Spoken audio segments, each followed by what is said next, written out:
I regret marrying you. You'll never be good enough for someone like me. Ethan's voice dripped with that same smug arrogance he used when he'd nitpick my outfits or smirk at my mediocre job. I'm Emily, 34. And there I was standing in our sleek kitchen, staring at my husband of 6 years as he dismantled me over a granite countertop. It started with something dumb. I'd grabbed the wrong coffee brand, but it didn't take long for him to pivot to his favorite pastime, listing all the ways I fell short of his lofty standards. I studied him, his smug grin, his crisp shirt, his gelled hair, 6 years of marriage, and he still acted like he'd rescued me from some pitiful existence by picking me. We'll see about that, I said, my voice low but steady, a quiet thunder rolling beneath it. His smirk faltered for a split second. He'd brace for tears, maybe some groveling promise to do better. Instead, I snatched my car keys and strode toward the door. Where are you going, Emily? He called, irritation lacing his confusion. Don't be so dramatic.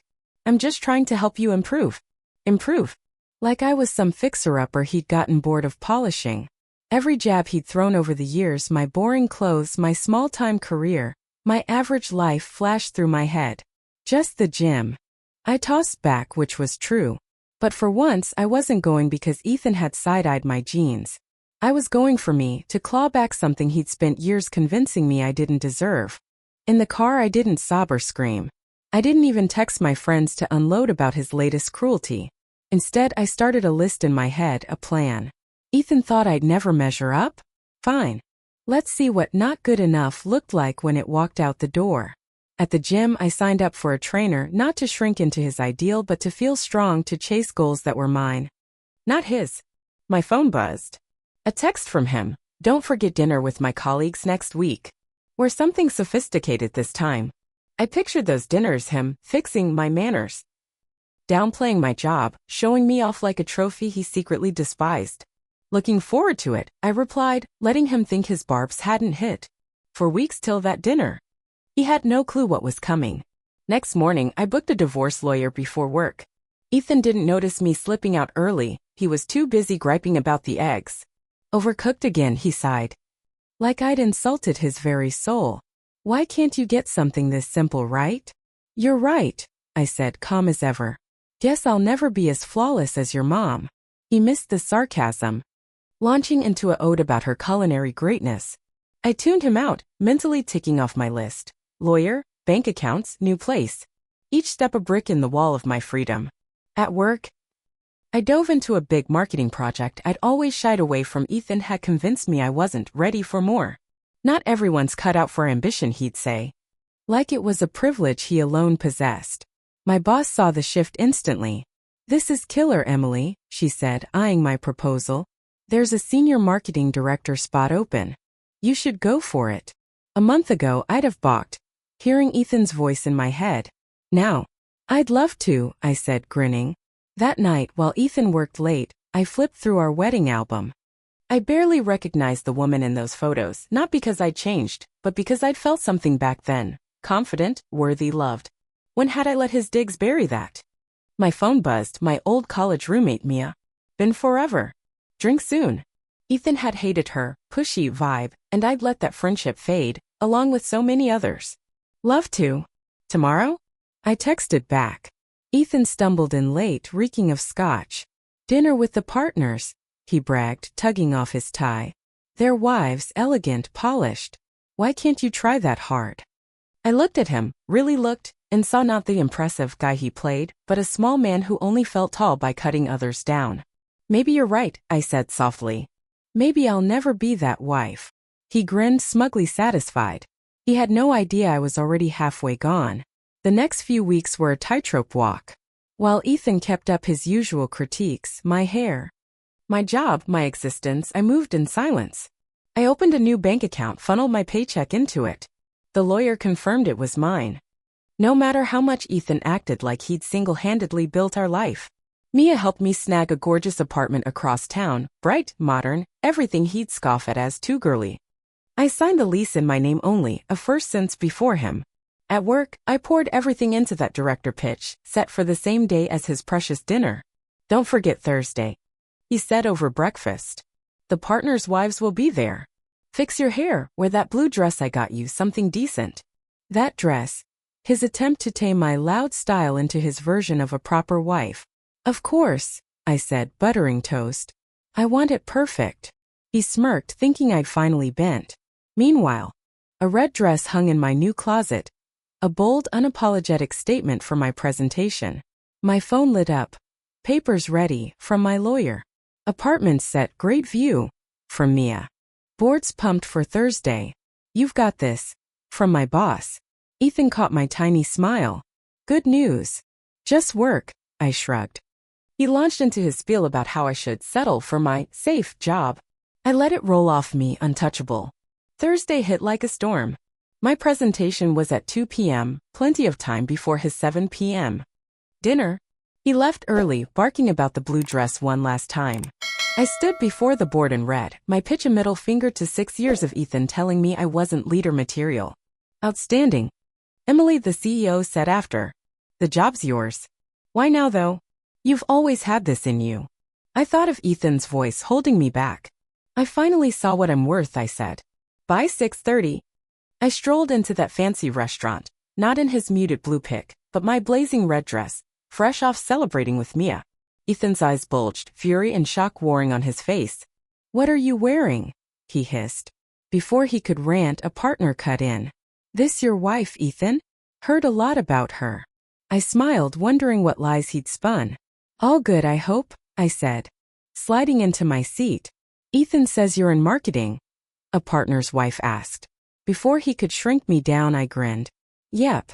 Just took senior marketing director at Maxwell & Brooks today. The table erupted, congrats flying, forks clinking. Maxwell & Brooks was a titan, one of his firm's top clients.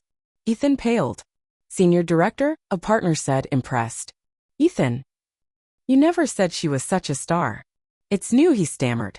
I've always supported her, modest goals. Modest? Another laughed. Maxwell's cutthroat, they only grab the best. Ethan squirmed as his dull wife story unraveled. Every compliment from his peers was a dagger to his ego. We should toast her, he tried, clawing for control. Actually, I cut in. We need to talk after. Dinner dragged. Ethan flailed, downplaying me 1 minute, basking in my glow the next, while his colleagues unknowingly shredded his narrative. Ethan said you're still figuring things out, one wife said sweetly. Actually, a partner jumped in, Maxwell just gutted our marketing team. She's a catch. Ethan's wine glass trembled. Finally, he yanked me aside. What's this? The dress, the attitude. You're humiliating me. No, I said coolly, eyeing his grip on my arm. You've been humiliating yourself for years. I just stopped covering for you. His face twisted. We'll fix this at home. No home to fix. Papers are on your desk. I moved out last week. He blanched. You what? You said I'd never be good enough for you, I murmured. Turns out you're right, I'm better. You can't leave me, he spat. You're nothing without me. I smiled free. That's your delusion. Ethan, you think tearing people down makes you big. I glanced at the table. Should we tell them who you really are? He recoiled.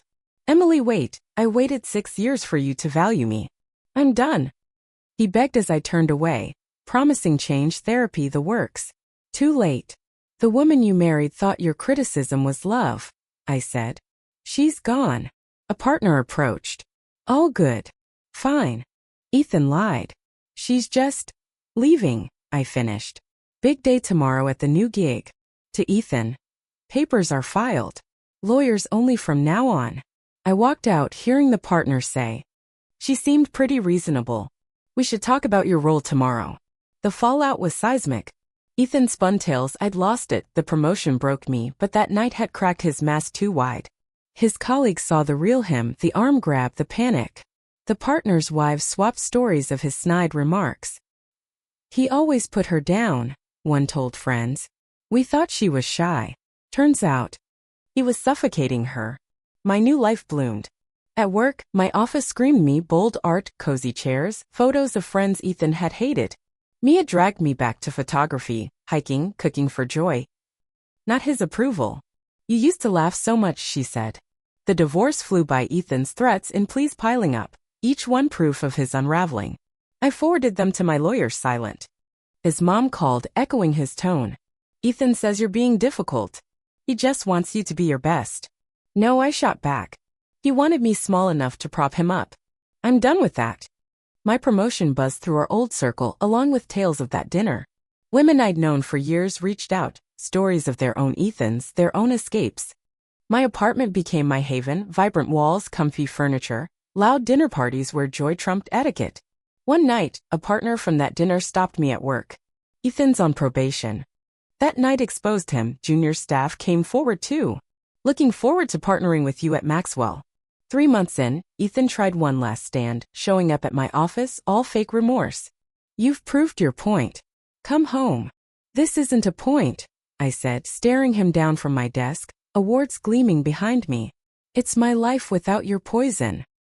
He bristled at my tacky decor. My thriving world. You've changed. No, I remembered who I was before you. Security loomed. He laughed, spitting, you'll crash without me. I soared the second I ditched you, I called. Goodbye. That night, Mia toasted me with friends. To Emily, living well is the sweetest revenge. A year later at his firm's gala, I walked in as a powerhouse partner, not a shadow wife. Ethan was gone, pushed out, chasing younger women to fix. The wives I'd once envied were now friends. We saw him dim you, one said. Should have spoken up. My career skyrocketed, board seat. Record campaigns, a voice that roared. At a summit, a young woman echoed Ethan's lines. Her boyfriend called her too much. Someone who loves you won't shrink you, I told her. That night, in my loud, bright apartment, I realized Ethan's last barb, you'll never be good enough, had set me free. Not good enough for him? Damn right. I was more, and that was everything.